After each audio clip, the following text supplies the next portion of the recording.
Hello दोस्तों, नमस्कार। आज है 9 जनवरी। तो आज प्रवासी दिवस भी है। जैसा कि आप लोग जानते हैं, प्रवासी दिवस में मनाया जाता है 9 जनवरी को, जिसमें महात्मा गांधी 1915 में जब भारत दक्षिण अफ्रीका से आए तो उसी के उपलक्ष्य में 9 जनवरी को प्रवासी दिवस मनाया जाता था। तो चलिए, आज के एक नए करंट अफेयर में आप सभी का स्वागत है। मैं हूँ प्रेम प्रकाश। तो आप लोग हमारे इस GS प्रेम के चैनल यूट्यूब चैनल पे आप सभी का बहुत बहुत स्वागत है। आशा करते हैं कि आप लोग स्वस्थ होंगे, मस्त होंगे। ठंडक बहुत ज़्यादा है इस समय, गलन बढ़ रही है। आप लोग पढ़ाई करते रहिए, अपने स्वास्थ्य का भी ख्याल रखिए। तो चलिए, आज शुरुआत करते हैं आज के पहले रिवीजन से। पहले हम लोग रिवीजन देख लेंगे कल का 8 जनवरी के रिवीजन से। तो कल का रिवीजन, पहला सवाल है कि ऑस्ट्रेलियन ओपन 2026 में सबसे उम्रदराज महिला खिलाड़ी कौन बनेंगी। जी हाँ, वीनस विलियम्स जी। 45 वर्ष की उम्र में उन्होंने इसमें भाग लिया है। उन्हें वाइल्ड कार्ड के तहत एंट्री दी गई है और वह सबसे उम्रदराज खिलाड़ी बनने जा रही हैं ऑस्ट्रेलियन ओपन में भाग लेने वाली। तो इसे आप लोग याद रखिएगा। और उनकी बहन जो सेरेना विलियम्स थी, वो भी एक शानदार खिलाड़ी थी। और यह वीनस विलियम्स जो है एक लेखिका भी हैं और एक उद्यमी भी हैं इसके साथ साथ। अगला क्वेश्चन देखेंगे कि भारत ने इलेक्ट्रीफाइड रेल नेटवर्क में किसे पीछे छोड़ दिया है। जी हाँ, भारत दुनिया का सबसे बड़ा रेल इलेक्ट्रीफाइड नेटवर्क बन गया है। तो इसने चीन या रूस को छोड़कर सबसे बड़ा इलेक्ट्रीफाइड रेलवे नेटवर्क बन गया है। तो इसे भी आप लोग याद रखिएगा। अगला देखेंगे, 42 रोबोटिक सेंटर कहाँ स्थापित किया गया है। तो यह उत्तर प्रदेश के वाराणसी में स्थापित किया गया है। जी हाँ, इसमें प्रत्यारोपण होता है। तो यहाँ ये उत्तर प्रदेश के हमारे वाराणसी में स्थापित किया गया है। और वाराणसी में अभी हाल ही में 72वीं सीनियर वॉलीबॉल चैंपियनशिप का उद्घाटन हमारे नरेंद्र मोदी जी ने किया है। इसे भी आप लोग याद रखिएगा। चलेंगे अगले अगले रिवीजन पे। कल कल वन लाइनर वाला रिवीजन देखेंगे कल का। तो कल का पहला सवाल था कि दुनिया का पहला मल्टीनेशनल IIT बनने के लिए किसने ग्लोबल पहल शुरू की है। तो ये IIT मद्रास ने शुरू की है। जी हाँ। फिर अगला देखेंगे कि दृष्टिबाधित लोगों के लिए पहली ब्रेल लाइब्रेरी किस राज्य में खोली जा रही है। तो हमारे उत्तर प्रदेश में खोली जा रही है। जी हाँ, ब्रेल दिवस आपको, जैसे मानते हैं कि ब्रेल दिवस कब मनाया जाता है, तो हमारे 4 जनवरी को मनाया जाता है। जी हाँ, 4 जनवरी को। इसे आप लोग याद रखिएगा। तैमूर क्रूज मिसाइल किसने तैयार किया है। तो यह पाकिस्तान ने तैयार किया है। जी हाँ, तो पाकिस्तान के ने तैयार किया है। इसे आप लोग याद रखिएगा। अगला देखेंगे कि वायलिन वादक में संगीत कलानिधि पुरस्कार किसे दिया गया। तो ये RK श्रीराम कुमार को दिया गया। जी हाँ, RK श्रीराम कुमार को। फिर अगला देखेंगे, संयुक्त राष्ट्र सुरक्षा परिषद में हाल में अस्थायी सदस्यों के रूप में किसे शामिल किया गया है। जी हाँ, संयुक्त राष्ट्र में कुल 5 अस्थायी तथा 10 अस्थायी सदस्य होते हैं। तो इसमें 5 हाल में बहरीन, कोलंबिया, कांगो, लातविया और लाइबेरिया को शामिल किया गया है और उन्हें 2 साल के कार्यकाल के लिए शामिल किया जाता है। तो इसे भी आप लोग याद रखिएगा। फिर अगला देखेंगे कि गणतंत्र दिवस पर किसे मुख्य अतिथि के रूप में आमंत्रित किया गया है। तो यूरोपीय आयोग के अध्यक्ष जो हैं उर्सुला वॉन डर लियन तथा एंटोनियो कोस्टा को इस बार गणतंत्र दिवस पर मेहमान बनाया गया। तो इसे भी आप लोग याद रखिएगा। और पिछली बार कौन आए थे, तो इंडोनेशिया के प्रधानमंत्री प्रोवियो सुबियांतो जी थे। ये आप लोग याद रखिएगा।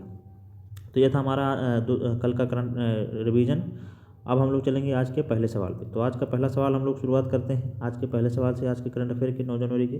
तो पहला सवाल है कि हाल ही में किस भारतीय संस्था ने दुनिया का सबसे लंबा बिटुमिनस कंक्रीट बिछाने का गिनीज वर्ल्ड रिकॉर्ड बनाया है। जी हाँ, बिटुमिनस कंक्रीट बिछाने का वर्ल्ड रिकॉर्ड बनाया है। तो आइए इसके ऑप्शन देख लेते हैं। Option number A BRO, option number B NHAI, option number C DRDO, option number D ISRO. जी हाँ, BRO जो है border road sector of area होता है, जो भारतीय सेना के द्वारा बनाया जाता है।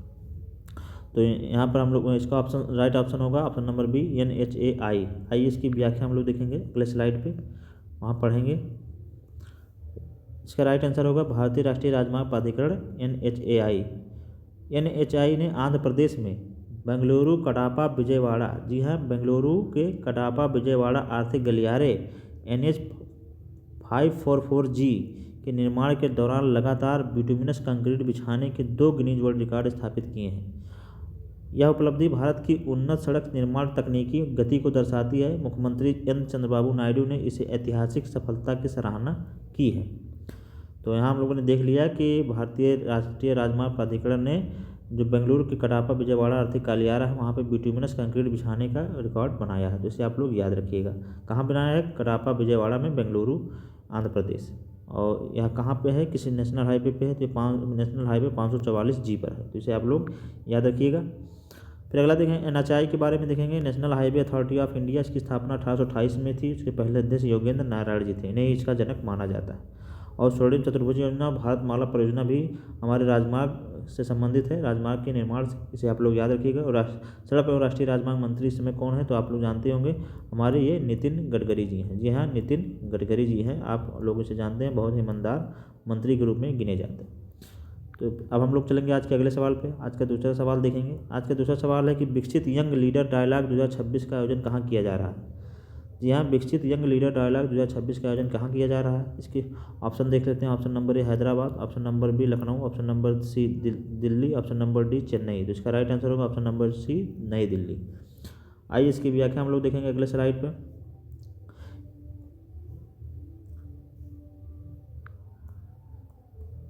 विकसित भारत यंग लीडर्स का जो दूसरा संस्करण, इसका आयोजन भारत मंडपम नई दिल्ली में किया जा रहा है।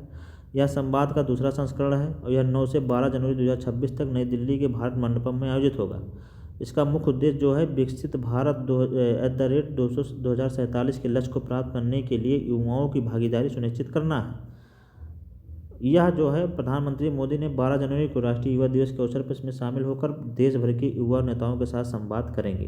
जी हाँ, हाल ही में 12 जनवरी को राष्ट्रीय युवा दिवस मनाया जाता है, उसी के उपलक्ष्य में इसका आयोजन किया जा रहा है। और इसका जो मुख्य उद्देश्य है, विकसित भारत 2047 के लक्ष्य को प्राप्त करने के लिए युवाओं की भागीदारी सुनिश्चित करना है। 12 जनवरी को राष्ट्रीय युवा दिवस स्वामी विवेकानंद की जयंती पर मनाया जा रहा है। यह 1984 से मनाया जा रहा है। वहीं 12 अगस्त को अंतर्राष्ट्रीय युवा दिवस मनाया जाता है, जिसकी घोषणा यूएन ने की थी। 1999 से यह मनाया जाता है। तो इसे भी आप लोग याद रखिएगा। स्टैटिक पोर्शन था जिसे हम लोगों ने पढ़ लिया। तो यहाँ पर हम लोगों का सब क्लियर हो गया। तो यहाँ हम लोगों ने देखा कि युवा विकसित भारत यंग लीडर्स डायलॉग का आयोजन कहाँ हो रहा है, तो भारत मंडपम नई दिल्ली में हो रहा है, जो कि 9 से 12 जनवरी तक होगा। और राष्ट्रीय युवा दिवस कब मनाया जाएगा, तो ये 12 जनवरी को मनाया जाता है, स्वामी विवेकानंद जी के जयंती के उपलक्ष्य में। और इसका जो मुख्य उद्देश्य क्या है, विकसित भारत 2047 तक युवाओं की भागीदारी सुनिश्चित करना है। तो इसे आप लोग याद रखिएगा। अब हम लोग चलेंगे आज के तीसरे सवाल पे। जी हाँ, आज का तीसरा सवाल हम लोग देखेंगे।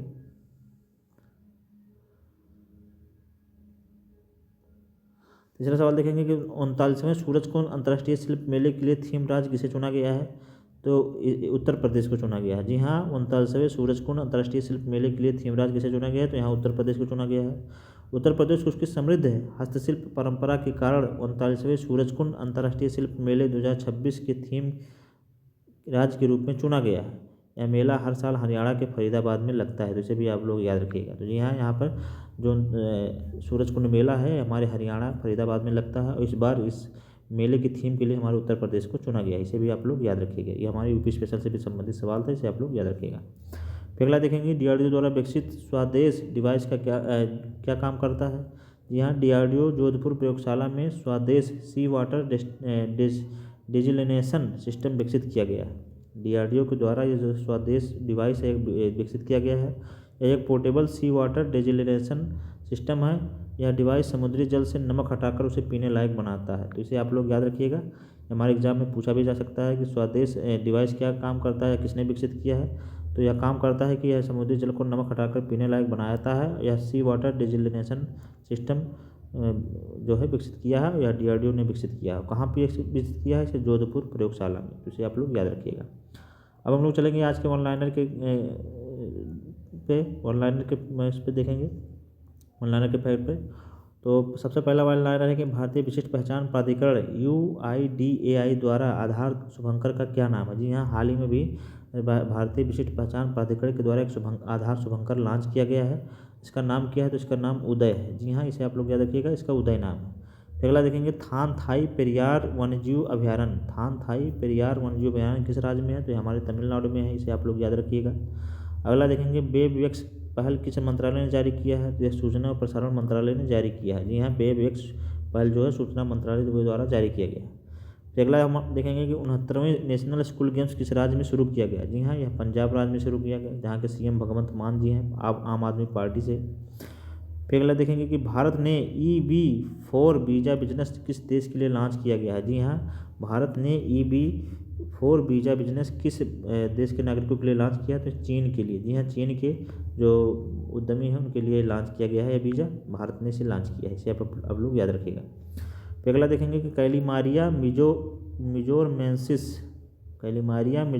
नामक रीढ़ सांप की खोज किस राज्य में किया गया है, तो यह मिजोरम में किया गया है। जी हाँ, ये पहली प्रजाति इसकी खोज की गई है। अगला देखेंगे history that India ignored. History that India ignored नामक किताब के लेखक कौन है? तो यह प्रेम प्रकाश जी हैं। जी हाँ, प्रेम प्रकाश ने हाल ही में हिस्ट्री दैट इंडिया इग्नोर्ड नामक किताब लिखा है। फिर अगला देखेंगे सुरेश कलमाड़ी कौन थे जिनका हाल ही में 82 साल की उम्र में निधन हो गया? वह एक अभिनेता थे, बहुत ही अच्छे अभिनेता थे सुरेश कलमाड़ी जी। फिर अगला देखेंगे पृथ्वी घूर्णन दिवस कब मनाया जाता है? तो यह 8 जनवरी को मनाया जाता है और आज 9 जनवरी है, आज प्रवासी दिवस है, इसे भी आप लोग याद रखिएगा। अगला देखेंगे भारत की पहली हाइड्रोजन पावर्ड ट्रेन किस राज्य में लॉन्च किया गया है? तो यह हरियाणा राज्य में लॉन्च किया गया है। जी हाँ, हरियाणा राज्य में हाइड्रोजन पावर ट्रेन लॉन्च किया गया हरियाणा राज्य में। सबसे ज़्यादा लंबे समय तक सीएम बनने वाले सीएम कौन बने हैं? तो ये हमारे सिद्धारमैया जी बने हैं। जी हाँ, जो कर्नाटक के सीएम है इस समय आप लोग जानते होंगे, कर्नाटक के सीएम सिद्धारमैया जी सबसे लंबे समय तक सीएम बनने वाले सीएम बन गए हैं, इसे भी आप लोग याद रखिएगा। तो ये हमारा वन लाइनर का कुछ क्वेश्चन थे जिन्हें हम लोगों ने डिस्कस कर लिया।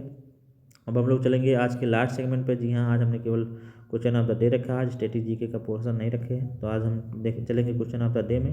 पहले हम लोग देखेंगे कल के आंसर को। कल हमने पूछा था कि G7 की स्थापना कब हुई है? तो G7 की स्थापना 1975 में विकसित देशों के द्वारा किया गया था, जिसमें आपका कनाडा हो गया, रूस हो गया, USA हो गया, फ्रांस हो गया, जर्मनी हो गया, आदि देश शामिल थे। तो इसे आप लोग याद रखिएगा। तो अगर आज का क्वेश्चन ऑफ द डे में आज हम चलेंगे देखेंगे। तो आज का क्वेश्चन है कि लोक लेखा समिति में कुल कितने सदस्य होते हैं? जी हाँ, लोक लेखा समिति में कुल कितने सदस्य होते हैं? ऑप्शन इसके देख लेते हैं। Option number A 22, option number A 22, option number B 21, option number C 30, option number D 25।